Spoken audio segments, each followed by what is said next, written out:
शुरुआत रायपुर की बड़ी खबर के साथ। रायपुर नगर निगम और बीरगांव में लॉकडाउन लगने जा रहा है।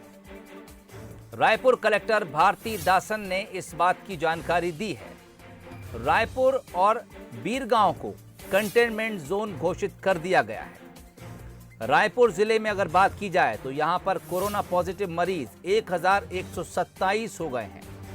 लॉकडाउन 21 जुलाई यानी कल रात 12 बजे से लग जाएगा और 7 दिन कम से कम रखे गए हैं, इसलिए 28 जुलाई तक के लिए आदेश जारी कर दिया गया है। इस बीच जरूरी सामान अगर आपको लेना है तो सुबह 6 से लेकर 10 बजे तक कुछ रियायत दी जाएगी। इसके अलावा यह भी कह दिया गया है कि लॉकडाउन का सख्ती से पालन कराया जाएगा। किराना दुकानें और सभी सरकारी कार्यालय भी इन 7 दिनों में बंद रहेंगे।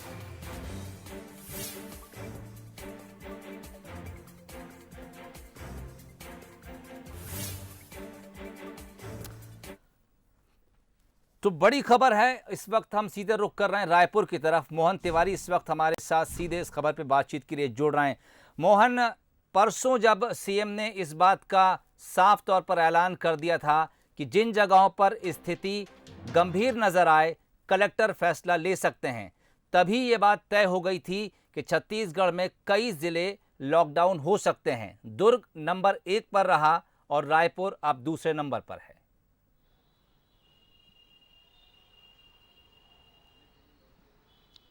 बिल्कुल, देखिए, जैसा कि हमने पहले बताया था कि राज्य सरकार के द्वारा मंत्रिमंडलीय समिति में जब ये फैसला लिया गया कि जिला प्रशासन ये तय करेगा कि उनके क्षेत्र में संक्रमण अगर बढ़ रहा है तो वो लॉकडाउन कर सकते हैं, और उसी कड़ी में अब तक 6 शहरों ने लॉकडाउन करने का फैसला लिया है। राजधानी रायपुर का नगर निगम का जो क्षेत्र है जिसमें 70 वार्ड आते हैं वो, और बीरगांव नगर निगम जो कि रायपुर से लगा हुआ नगर निगम है, जो कि औद्योगिक क्षेत्र भी है, वो पूरी तरीके से कंटेनमेंट जोन घोषित कर दिया गया और यहाँ कड़ाई से लॉकडाउन का पालन जिला प्रशासन कराने जा रहा है। और इसी संबंध में जब आदेश जारी हुए हैं तो उसकी जानकारी आज कलेक्टर ने दी। उसमें ये बताया गया है कि लॉकडाउन जो पहले चरण का था उसी तरीके की सख्ती बरती जाएगी, और ख़ास तौर पर जो दूध और सब्जियों की खरीदारी है, आमतौर पर जो लोग ठेले में या फिर कॉलोनियों में पहुंचकर सब्जियां देते थे वो भी पूरी तरीके से बंद रहेगी। केवल 6 बजे से 10 बजे तक के बीच जो निर्धारित बाज़ार हैं वहीं पर ये सब्ज़ी और दूध के जो दुकानें हैं वहाँ मिल सकेंगे, और बाकी समय पर ये पूरी तरीके से लॉकडाउन का पालन होगा।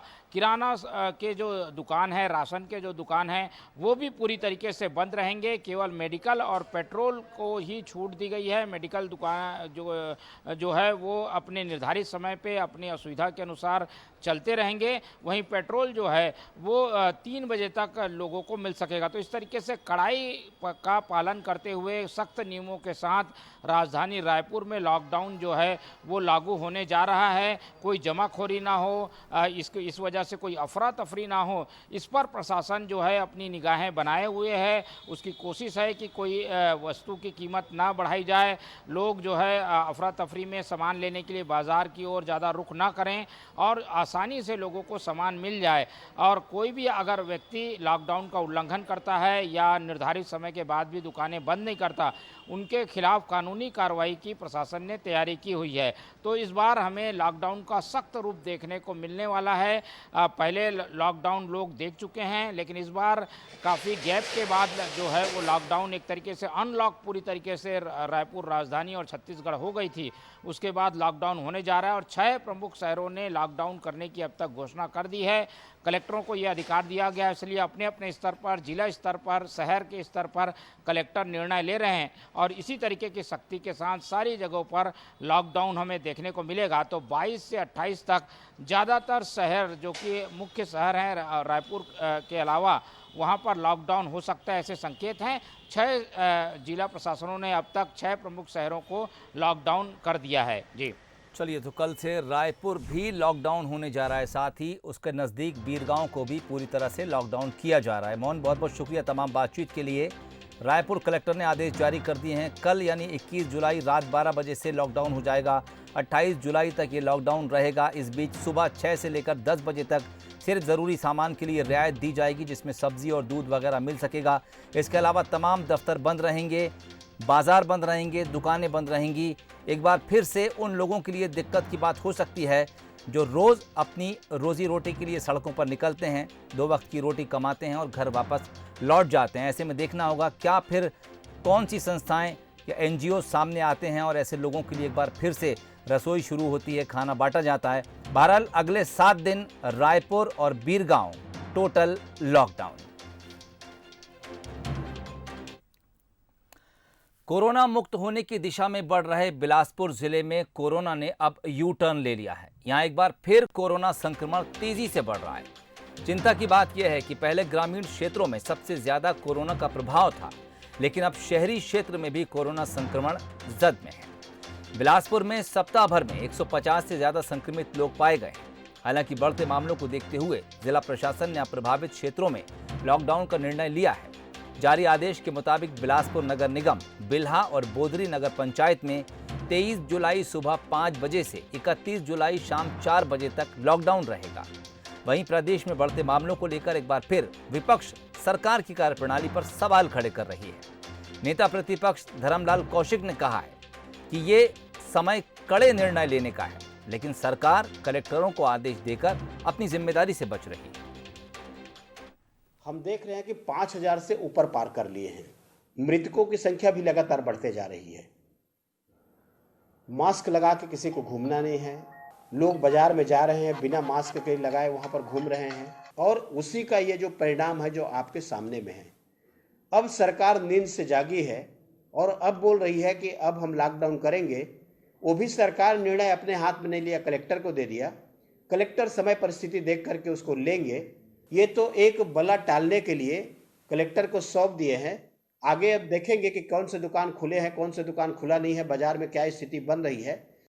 और उसके बाद में बिलासपुर में पिछले हफ्ते के अंदर बहुत ज़्यादा स्पाइक आया है कोरोना पॉजिटिव केसेस में, और हम लोगों ने ये निर्णय लिया है कि 23 तारीख से लेके 31 तारीख शाम को 5 बजे तक 4 बजे तक हम लोग बिलासपुर नगर निगम क्षेत्र, बिल्हा में और बोदरी नगर पंचायतों में हम लोग कंप्लीट लॉकडाउन करने जा रहे हैं। और इस कंप्लीट लॉकडाउन के अंदर जो हमारे एसेंशियल कमोडिटीज़ हैं उनकी जो है सप्लाई होती रहेगी। एक समय उसके लिए निर्धारित कर दिया गया है। सभी इमरजेंसी मेडिकल सेवाएं जो हैं वो भी हमारी फंक्शन करती रहेंगी, लेकिन सभी हमारे शासकीय कार्यालय जो नगर निगम क्षेत्र के अंदर आते हैं, रजिस्ट्री ऑफिस को छोड़ के सभी शासकीय कार्यालय भी हमारे बंद रहेंगे। भाजपा ने छत्तीसगढ़ में फैलते कोरोना को लेकर प्रदेश सरकार पर आरोप लगाया है और कहा है कि सब कुछ लुटाने के बाद लॉकडाउन लगाने की बात कही जा रही है।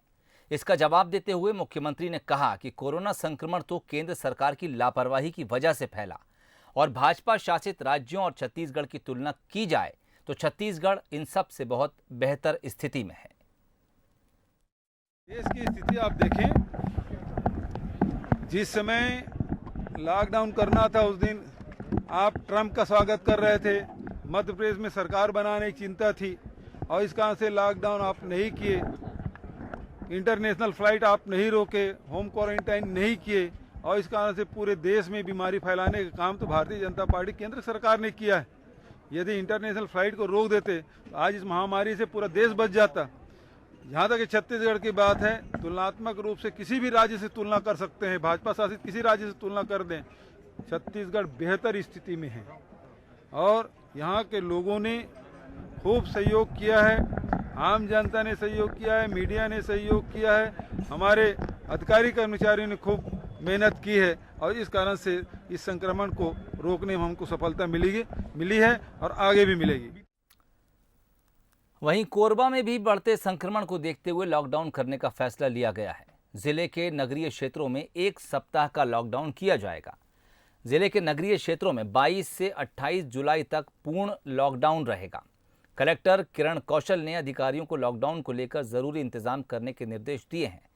लॉकडाउन के दौरान जिले के नगरीय निकायों के सभी शासकीय, अर्धशासकीय और निजी कार्यालय लोगों के लिए बंद रहेंगे। लॉकडाउन के समय केवल अति आवश्यक सेवाओं से संबंधित जल प्रदाय कार्यालय, सफाई व्यवस्था, अस्पताल, बिजली और अग्निशमन सेवाओं के कार्यालय ही खुले नजर आएंगे।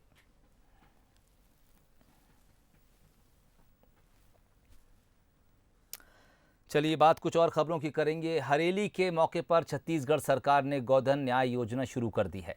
योजना के तहत सरकार पशुपालकों से गोबर खरीदेगी। सरकार ने गोबर का परिवहन व्यय सहित 2 रुपये प्रति किलो दाम तय किया है। हरेली के दिन पूरे प्रदेश से उत्सव की अलग अलग तस्वीरें सामने आई हैं। व्यवस्थाओं के साथ यहाँ वजन होगा।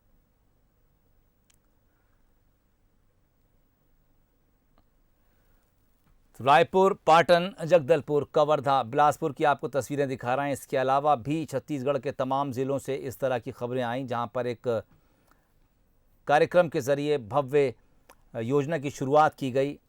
गोधन न्याय योजना है ये, इसके ज़रिए सरकार अब किसानों से गोबर खरीदने जा रही है और सरकार का दावा है कि इससे कृषकों को और ख़ासकर पशुपालकों को आर्थिक रूप से बेहद मदद मिलेगी।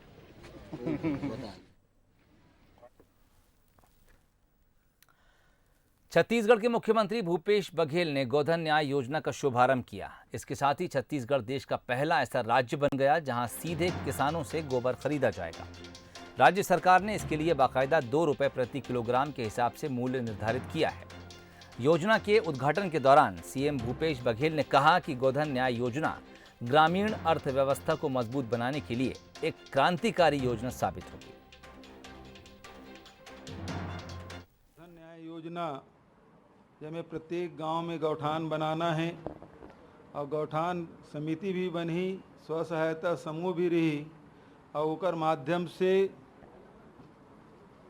प्रति किलो 2 रुपया के हिसाब से गोबर खरीदे जाही और ओकर गोबर से जतेक भी वस्तु बनते तेकर निर्माण भी किए जाही, जिसमें प्रमुख रूप से वर्मी खाद जेला 8 रुपया प्रति किलो के हिसाब से शासन खरीदी।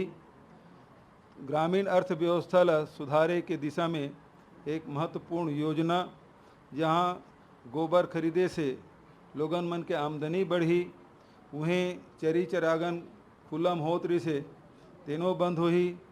फसल हम बरसात के फसल नहीं बचा पात रहें, अब हम 2 फसल और 3 फसल भी ले सकत हन।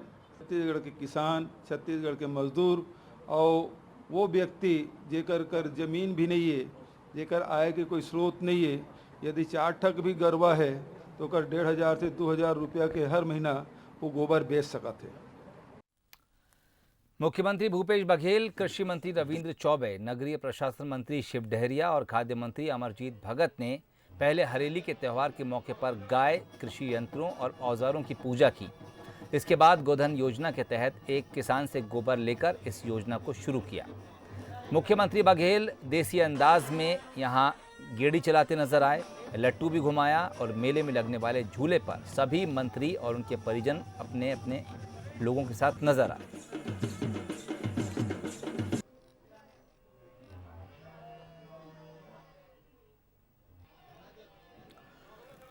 दरअसल इस योजना के तहत राज्य सरकार ग्रामीण क्षेत्र के 2408 और शहरी क्षेत्रों के 377 गौठानों को शुरू करेगी। गोधन न्याय योजना लागू होने से गोबर कलेक्शन और खाद बनाने के काम में लगभग 4.5 लाख लोगों को रोजगार मिलेगा। साथ ही राज्य के 19 लाख किसानों को 5,750 करोड़ रुपए की मदद दी जा रही है। इस योजना के तहत किसानों को प्रथम किस्त के रूप में 1500 करोड़ रुपए की राशि दी जा चुकी है। अब 20 अगस्त को राजीव किसान योजना की दूसरी किस्त की राशि भी जारी की जाएगी। इस वर्ष का पहला त्यौहार हरेली, जिसमें हम अपने कृषि औजार का पूजा करते हैं, गौ देवता का पूजा करते हैं, गौ माता का पूजा करते हैं और अपने रीति रिवाज में जो भी हमारा गांव का कल्चर में गीत है, संगीत है, गिड़ी नाचा है, गुल्ली डंडा है, खो खो कबड्डी है, ये सभी का आयोजन करके अपने खुशी का इजहार करते हैं। आज ही के दिन माननीय मुख्यमंत्री जी ने किसानों के लिए, यहाँ के भूमिहीन खेतिहर मजदूरों के लिए एक बड़ा योजना का शुरुआत करने जा रहे हैं, गोधन योजना का, जिसमें जो पशुपालक हैं उनको अतिरिक्त आमदनी होगा। गोबर बेच करके लोग पैसा कमा पाएंगे। गोधन न्याय योजना को लेकर भारतीय जनता पार्टी के वरिष्ठ नेता और विधानसभा के नेता प्रतिपक्ष धर्मलाल कौशिक ने योजना पर निशाना साधा है। कौशिक ने कहा है कि योजना कोई भी बुरी नहीं होती, लेकिन उसका क्रियान्वयन सही होना चाहिए। साथ ही उन्होंने कहा कि छत्तीसगढ़ में लगातार योजना के नाम पर लोगों को ठगा जा रहा है, जो कि सही नहीं है। इसके साथ ही उन्होंने गोधन योजना में भी भ्रष्टाचार होने की आशंका जाहिर की है। इस वक्त हमारे साथ वरिष्ठ नेता धर्मलाल कौशिक और विधानसभा के नेता प्रतिपक्ष मौजूद हैं। उनसे बात करते हैं कि ये इस पूरी योजना को कैसे देखते हैं आप। देखिए, पूरी योजना की अभी तस्वीर सामने आई नहीं है, इसलिए इसमें अभी स्पष्ट कुछ कहना ठीक नहीं है। लेकिन जिस प्रकार से सरकार ने तय किया है, वास्तविक में उसका हश्र क्या होगा ये आने वाले समय में दिखेगा, क्योंकि इसके पहले सरकार की बहुत सारी योजना को हम लोगों ने देखा है। चाहे वो नरवा घुरवा की बात हो कि बाकी की बात हो, आप जा कर के देखोगे तो आपको पता लगेगा कि कितने जगह नरवा बना, कितने जगह घुरवा बना। उसके बाद में जो गौठान की बात आई, आज तो केंद्र की सरकार के मनरेगा के भरोसे में इनके गौठान बनना शुरू हो गया, नहीं तो इनके गौठान भी नहीं बनते। इसलिए इस योजना के बारे में भी मैं कह सकता हूं कि सारा मिला कर के पूरे प्रदेश के विकास आज चौपट हो गया है। कहीं विकास हो नहीं रहा है, सड़कें कहीं बन नहीं रही है, स्कूल कहीं बन नहीं रहा है, अस्पताल कहीं बन नहीं रही है। तो कुल मिलाकर के सारी योजनाओं को इन्होंने प्रदेश के विकास को गुड़ गोबर कर दिया है। और आज उसी को गोबर खरीदे के नाम से जो योजना शुरू कर रहे हैं, तो गोबर खरीदे अच्छी बात है कि लेकर के जाए, उनको रेट मिले, लेकिन क्या उसका मापदंड होगा, कितना गोबर खरीदेंगे, कितना एक दिन में आदमी गोबर बीनने के लिए जाएंगे तो कितना गोबर मिलेगा। अभी केंद्र सरकार के द्वारा, नरेंद्र मोदी जी के द्वारा जो न्यूनतम राशि है मनरेगा का 201 रुपये निर्धारित किए हैं, 189 रुपये मिल रहा है। तो कम से कम लोगों को न्यूनतम का है वो लाभ कैसे दिला सकते हैं, इसके ऊपर सरकार को विचार करने की आवश्यकता है। तो ये थे हमारे साथ नेता प्रतिपक्ष धर्मलाल कौशिक जी, जिनका साफ तौर पर ये कहना है कि योजना सही है, लेकिन इसका क्रियान्वयन सही ढंग से होना चाहिए, ताकि जिस उद्देश्य से लेकर इस योजना को बनाया गया है उसका लाभ लोगों तक और गौ पालन और किसानों को मिल सके। कैमरामैन प्रकाश राव के साथ उमेश मौर्य, बंसल न्यूज, बिलासपुर। तो एक तरफ जहां हरेली पर गोधन न्याय योजना का शुभारंभ हुआ, तो वहीं इस योजना का अनोखा विरोध भी देखने को मिला। रायपुर में जोगी कांग्रेस के युवा विंग और जिला भर्ती संघ ने गोबर ले जाकर मुख्यमंत्री निवास में बेचने की कोशिश की। हालांकि पुलिस ने प्रदर्शनकारियों को रोक लिया। प्रदर्शनकारियों ने छत्तीसगढ़ में रुकी हुई भर्तियों को शुरू करने की मांग की है।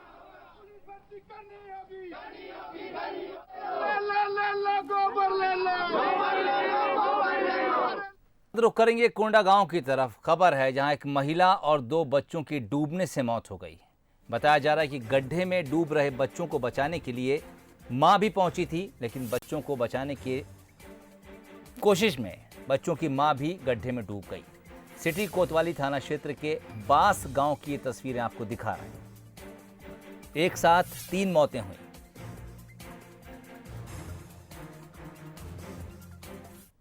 आज दिनांक को प्रार्थी फरतूराम सोरी के द्वारा साकिन बांस गांव के द्वारा रिपोर्ट कराया गया कि आज दिनांक को सुबह 9:30-10 बजे उसके घर के पास एक पानी के डबरा में उसके दोनों भतीजे मोहन और सोहन नहाने गए हुए थे।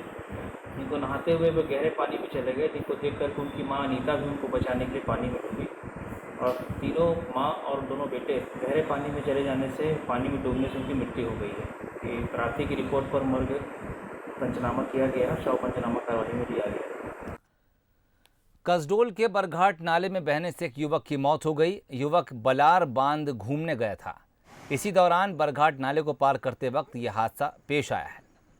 नाले के पुल के ऊपर 3 फीट पानी था और 5 लोग मिलकर एक बाइक को पानी से निकाल रहे थे। इसी दौरान अचानक पानी का बहाव तेज हो गया और 2 लोग पानी में बह गए। एक युवक किसी तरह बचकर बाहर आ गया, लेकिन दूसरा युवक पानी में ही डूब गया और उसकी मौत हो गई। इन लोग